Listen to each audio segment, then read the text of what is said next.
Dear students, आज हम BSc part first के प्रैक्टिकल्स के बारे में बात करेंगे। आपके सिलेबस में इनऑर्गेनिक, ऑर्गेनिक एंड फिजिकल 3 तरह के प्रैक्टिकल्स आपको परफॉर्म करने हैं। हम सबसे पहले बात करेंगे फिजिकल प्रैक्टिकल्स की। फिजिकल प्रैक्टिकल्स में जो प्रैक्टिकल आपको सिलेबस में है और परफॉर्म करना है वो है सरफेस टेंशन के बारे में। एंड आज हम बात करेंगे सरफेस टेंशन को हम पानी और अलग अलग मिक्सचर का सरफेस टेंशन किस प्रकार कैलकुलेट कर सकते हैं। तो सबसे पहले हम देखेंगे व्हाट इज सरफेस टेंशन। प्रस्थनाव क्या है? प्रस्थनाव या surface tension is the characteristic property of every liquid and it is due to the intermolecular attraction among molecules of the liquid.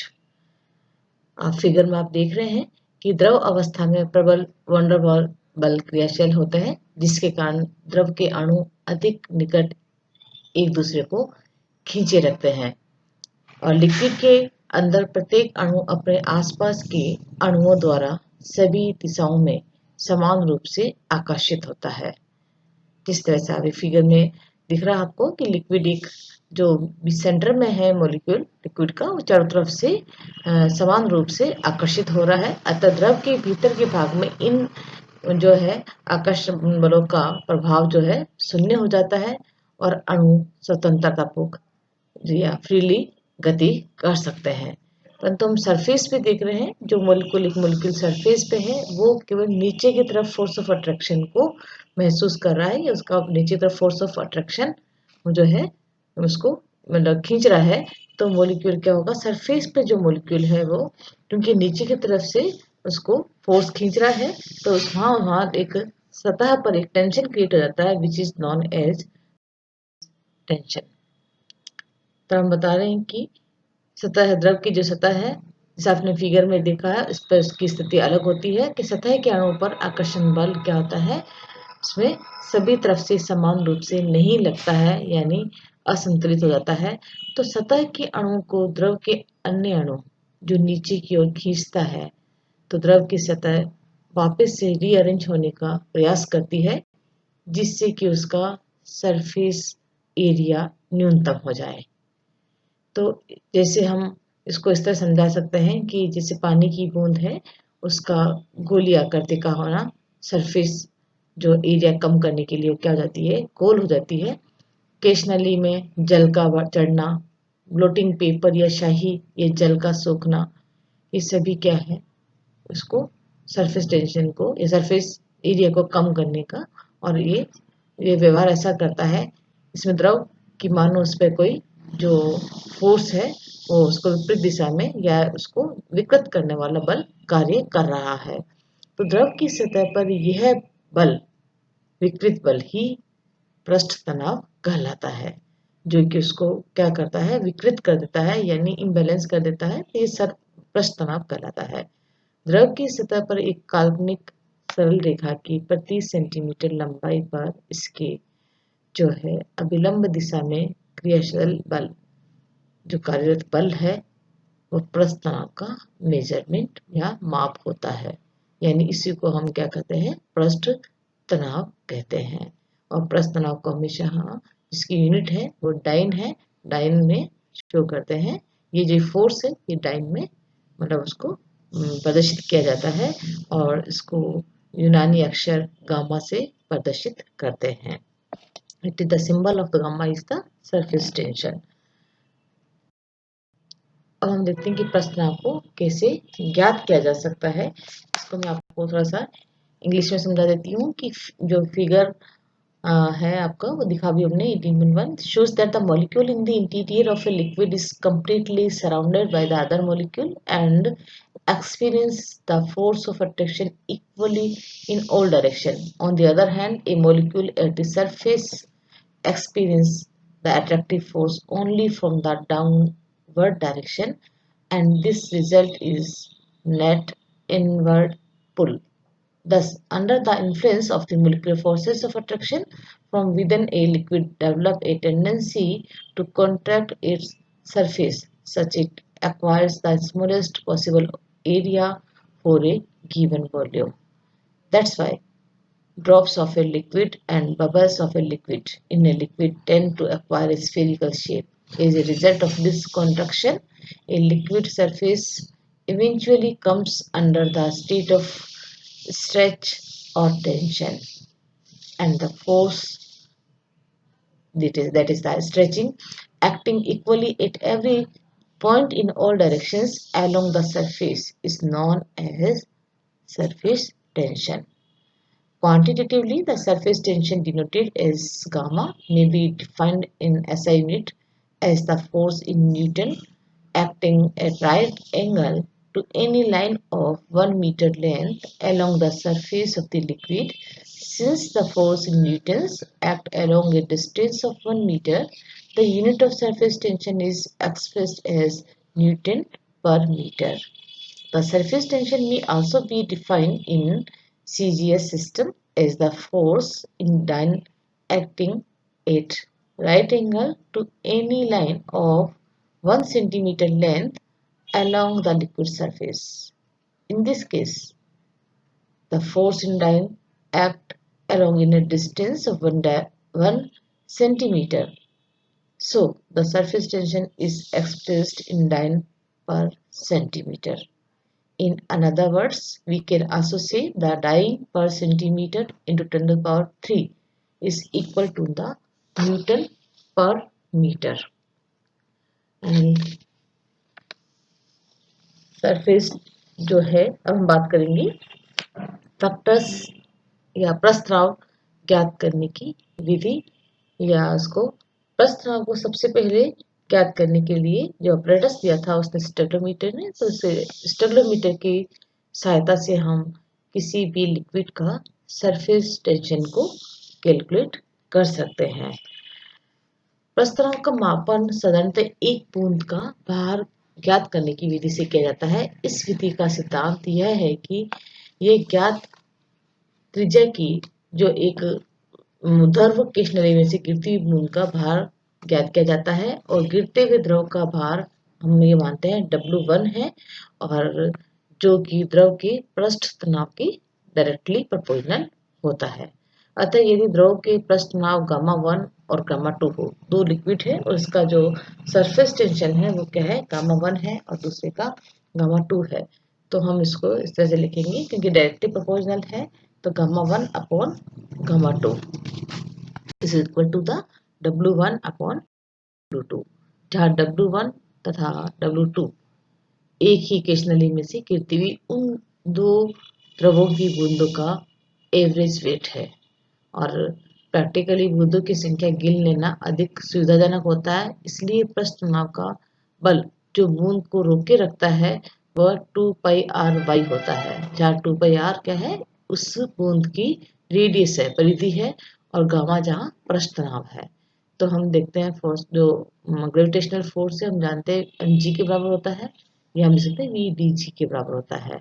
m को अगर हम मास को अगर हम वॉल्यूम और डेंसिटी से शो करें तो वॉल्यूम डेंसिटी मल्टीप्लाई g के बराबर है, जहाँ m क्या है, बूंद का द्रव्यमान है, v वॉल्यूम है, d लिक्विड का डेंसिटी है, g ग्रेविटेशनल फोर्स है।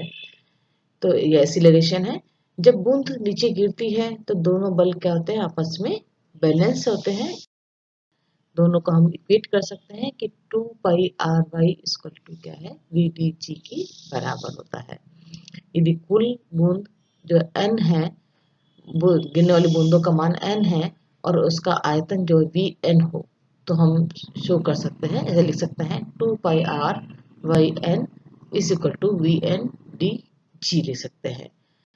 अब बराबर आयतन मतलब V में दोनों लिक्विड में समीकरण 3 से, इस समीकरण 3 को हम लिख सकते हैं कि 2πr/y1 n1 and v d1g and दूसरे लिक्विड के लिए वॉल्यूम, जिनका मतलब दो अलग अलग लिक्विड है वॉल्यूम इनका सेम है, 2πr/2 gamma 2 n2 v d2g। ठीक है, यानी समीकरण 3 में हमने अलग अलग दो लिक्विड्स के लिए शो किया है जिसका कि वॉल्यूम सेम है। तो समीकरण 4 और 5 जो है, समीकरण 4 को अगर 5 से हम डिवाइड कर दें तो gamma 1 upon gamma 2 equal to d1 n2 upon d2 n1 के बराबर मिलेगी समीकरण नंबर 6, जहाँ यदि दोनों लिक्विड की जो डेंसिटी है उसके बराबर आयतन से बनी बूंदों की संख्या क्या है, n1 है और n2 है, और गामा 1 क्या है, एक लिक्विड का प्रस्ताव है और दूसरे लिक्विड का प्रस्ताव क्या है, गामा 2 है। तो हमें क्या पता हो, गामा 1 का मान पता हो। फॉर एग्जांपल अगर वाटर है, गामा 1 है, दूसरा लिक्विड अल्कोहल है, हमें अल्कोहल का प्रस्ताव ज्ञात करना है, तो गामा 1 लिक्विड का होगा, हमें पता है प्रस्ताव, और बूंदों की संख्या हम एक्सपेरिमेंटली n1 n2 कैलकुलेट कर लेते हैं। Then we can determine the surface tension of the another liquid, that is the alcohol या another any liquid। इसके लिए ये जो है आप देख रहे हैं, एक हमने फिगर बना रखा है, ये है स्टेगलोमीटर। आप स्टेगलोमीटर इस तरह शेप का स्टेगलोमीटर होता है, जिसमें कि ऊपर क्या है, यहाँ ये इसका शेप है, और इसे नीचे जो है कैपिलरी ट्यूब है, और यहाँ एक मार्क लगा हुआ है, बी लोअर मार्क है, ए क्या है, अपर मार्क है, बीच में बल्ब है, और ऊपर की जो है हम रबर ट्यूब से उसको हम सक कर सकते हैं किसी भी लिक्विड को। जैसे अब आपको ये स्टेगलोमीटर की शेप है, और इसमें पॉइंट ए और पॉइंट बी से जो जितने नंबर ऑफ अपने बूंदे गिरती है उसको हम काउंट कर लेते हैं। और इस तरह से हम जो फिगर में आप देख रहे हैं, इस स्टेगलोमीटर को जो है एक किसी भी इसमें बीकर में पानी, या एक पानी फर्स्ट जो लिक्विड है पानी है, दूसरा जो लिक्विड है आपका अल्कोहल है, या कोई भी लिक्विड हो, या शुगर सॉल्यूशन हो या सॉल्ट सॉल्यूशन हो, उसको लेते हैं। पहले हम पानी के साथ एक्सपेरिमेंट करते हैं, बाद में हम दूसरे लिक्विड के साथ में इसकी नंबर ऑफ ड्रॉप्स को काउंट करते हैं। तो पहले इसको नंबर ऑफ ड्रॉप, लिक्विड का नंबर ऑफ ड्रॉप्स काउंट करने के लिए हम एक बीकर में वाटर को ले लेते हैं और इसे स्टेगलोमीटर को डिप करते हैं। डिप करके फिर इसको सक करके, और जो पॉइंट ए बताया था आपको मैंने प्रीवियस इसमें स्लाइड में, ए तक उसको भर लेते हैं, और ए को भरने के बाद में ए से बी तक लिक्विड को आने में जितनी नंबर ऑफ ड्रॉप्स गिरती है उसको हम काउंट कर लेते हैं। इसको इस तरह से क्लैंप में जो है कस देते हैं, इसको स्टेगलोमीटर को नीचे बीकर को रख देते हैं, ये this is the clamp stand, clamp में कस के, और यहाँ जो ए से बी तक आने में जो नंबर ऑफ ड्रॉप्स गिरती है, एक लिक्विड ए है, पॉइंट ए है, दूसरा बी है, तो यहाँ जितनी नंबर ऑफ ड्रॉप्स गिर रही है उसको हम काउंट करके और उसको हम रीडिंग को नोट कर लेते हैं।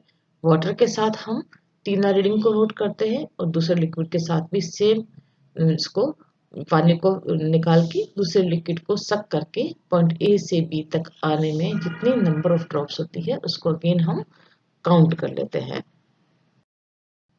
काउंट करने के बाद में हम क्या करते हैं, एक टेबल बनाते हैं, एक्सपेरिमेंटल टेबल। टेबल में क्या है, ये प्रेक्षण सारणी, प्रेक्षण सारणी में हम लिखते हैं फर्स्ट नंबर बनाते हैं जो है सीरियल नंबर 1 2 3, और फिर हम लिखते हैं number of drops for water. पानी के लिए जितनी नंबर ऑफ ड्रॉप्स आई है, फॉर एग्जांपल आपके पानी की नंबर ऑफ ड्रॉप्स आई है, ऐसे समझ लीजिए 10 आई है, तो आप 10 और 3 बार करेंगे आप, जब तक कि कॉन्कोर्डेंट या सुसंगत मान नहीं आ जाए तब तक आप उसकी नंबर ऑफ ड्रॉप्स को काउंट करते हैं। तो 10 11 11, तो ये आपके पास में अगर दो रीडिंग्स आ गई है वाटर की। और फिर हम लेते हैं number of drops for the liquid, another liquid कोई भी हो सकता है, शुगर सॉल्यूशन हो सकता है, सॉल्ट सॉल्यूशन हो सकता है, उसको आप लिखेंगे। फॉर एग्जांपल अगर उसकी आती है नंबर ऑफ ड्रॉप्स उसकी जैसे आ रही है 14 15 15, तो आप उसका लास्ट में आप लिखेंगे average value for water, average value for this solution या लिक्विड। तो आप उसके एवरेज वैल्यू लिख देंगे, वाटर के लिए फॉर एग्जांपल 11 आती है और आपकी शुगर के लिए आपके पास 14 आती है, तो आप उसको इस तरह से रिकॉर्ड में ऑब्जर्वेशन टेबल या रिप्रेशन सारणी बनाएंगे।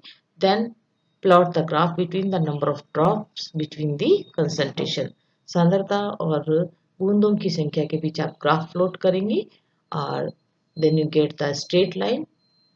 आप इस तरह से जैसे आप फिगर में देख रहे हैं, स्लाइड में देख रहे हैं कि आपको एक स्ट्रेट लाइन प्राप्त होती है, जो कि जैसे जैसे कंसंट्रेशन बढ़ती जाएगी नंबर ऑफ ड्रॉप्स भी बढ़ती जाती है।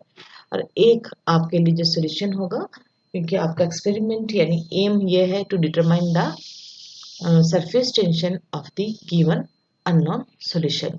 दिए गए अज्ञात विलयन की प्रस्ताव को ज्ञात कीजिए, या प्रस्ताव के लिए बूंदों की संख्या को ज्ञात कीजिए। तो आपको क्या करना है, प्रतिशत ज्ञात करना है कि उसकी सांद्रता को ज्ञात करना है। दिए गए अज्ञात विलयन की प्रस्ताव विधि द्वारा सांद्रता को ज्ञात कीजिए। तब कंसंट्रेशन को डिटरमाइन करना है कि जो आपको अननोन सॉल्यूशन दिया गया है उसकी सांद्रता क्या है। तो आप इस तरह से ग्राफ प्लॉट करके नंबर ऑफ ड्रॉप्स और कंसंट्रेशन के बीच ग्राफ प्लॉट करके, और एक जो आप देख रहे हैं ये आप अननोन के लिए इस तरह से, ये अननोन सॉल्यूशन के लिए आप पैरेलल लाइन खींच के, या नंबर ऑफ ड्रॉप्स आपको पता है, और इसकी जब पैरेलल अगर आप लाइन खींचेंगे then you get the value of, yeah, you know about the concentration of the unknown solution। तो इस तरह से आप क्या कर सकते हैं, अज्ञात विलयन की सांद्रता को ज्ञात कर सकते हैं। तो ये था आपका सरफेस टेंशन। ये किस तरह से आपके एग्जाम्स में आपके आता है कि जो प्रैक्टिकल होता है आपके सिलेबस में, कि दिए गए अज्ञात विलयन की प्रश्न विधि द्वारा जो है सांद्रता को ज्ञात कीजिए। To determine the concentration of the unknown solution by the surface tension method। तो आप इस तरह से किसी भी अज्ञात विलयन की सांद्रता को प्रस्ताव विधि द्वारा ज्ञात कर सकते हैं। तो ये आप इसमें लास्ट में आप रिजल्ट में लिखेंगे। आपको प्रैक्टिकल रिकॉर्ड में भी ऐसे ही लिखना है। सबसे पहले ऑब्जेक्ट यानी एम लिखना है, देन रिक्वायर्ड अपरेटस, अपरेटस में आप स्टेबलोमीटर, बीकर एक्सेट्रा लिखेंगे, एंड स्टैंड, एंड और उसके बाद में आप लिखेंगे इसका जो मैंने आप थ्योरी या प्रिंसिपल जो मैंने आपको समझाया था कि सरफेस टेंशन क्या है, उसको आप थोड़ा सा लिखेंगे शॉर्ट में। और उसके बाद बनाएंगे आप जो है ऑब्जर्वेशन या मेथड के, किस तरह से आपने प्रैक्टिकल किया है कि आपने स्टेबलोमीटर को लिया है, पहले इसको साफ किया है, साफ करने के बाद में उसमें वाटर को पॉइंट ए से बी तक गिरने पर उसके नंबर ऑफ ड्रॉप्स को काउंट की है। देन आपने लिक्विड को, जिस लिक्विड को आपका प्रस्ताव ज्ञात करना है या उसकी सांद्रता ज्ञात करनी है, उसको आपने क्या लिया है, उसमें स्टेगलोमीटर में लेके उसको नंबर ऑफ ड्रॉप्स काउंट की है। ये मेथड लिखेंगे। देन आप डिस्क्राइब करेंगे, लिखेंगे ऑब्जर्वेशंस, यानी ऑब्जर्वेशंस क्या है, गामा 1 पानी का जो है पृष्ठ तनाव है वो आप लिखेंगे। वो डिपेंड करता है टेम्परेचर पर, अगर टेम्परेचर अलग अलग होगा तो उसका पानी का भी जो है पृष्ठ तनाव का मान भी अलग अलग होता है। तो अप्रोक्सीमेट जो है 25 डिग्री सेंटीग्रेड पर 71.85 टन पर सेंटीमीटर होता है। It's depend on the temperature. तो गामा 1 आपको पता है, N1 आप नंबर ऑफ ड्रॉप्स पानी का अपरेटस में भर के और पॉइंट ए से बी तक आने में काउंट कर लेंगे, एवरेज वैल्यू ऑफ वाटर निकाल लेंगे, N1 का मान निकाल लेंगे। देन आप दूसरा लिक्विड का मान, N2 का मान, आप उसका अगेन पॉइंट ए से बी तक आने में इसका नंबर ऑफ ड्रॉप्स को काउंट करके कैलकुलेट करते हैं, एवरेज वैल्यू को निकाल लेंगे। तो आपके पास में N1 का मान आ गया है, N2 का मान आ गया है, गामा 1 का मान पता है तो आप गामा 2 को कैलकुलेट कर सकते हैं। और आप ग्राफ से सिंपल केवल अननोन सॉल्यूशन की कंसंट्रेशन को ज्ञात कर सकते हैं। तो रिजल्ट में आप लिखेंगे जो है concentration of the given unknown solution is so and so mole per liter by the surface tension method। के दिए गए अज्ञात विलयन की सांद्रता प्रस्ताव विधि द्वारा ये जो भी है जो प्राप्त होती है आपको डैश डैश मोल प्रति लीटर प्राप्त होती है। इस प्रकार आप जो प्रैक्टिकली आप किसी भी अज्ञात विलयन की जो है सांद्रता को प्रस्ताव विधि द्वारा ज्ञात कर सकते हैं। तो ये आपका सबसे पहले फिजिकल का एक्सपेरिमेंट, अगर आपका कॉलेज खुलता है तो हम प्रैक्टिकली आपको करके बताएंगे, अदरवाइज आप इसको पढ़ के जरूर आइएगा। नेक्स्ट हम जो फिजिकल का प्रैक्टिकल है विस्कोसिटी, इसको हम डिस्कस करेंगे।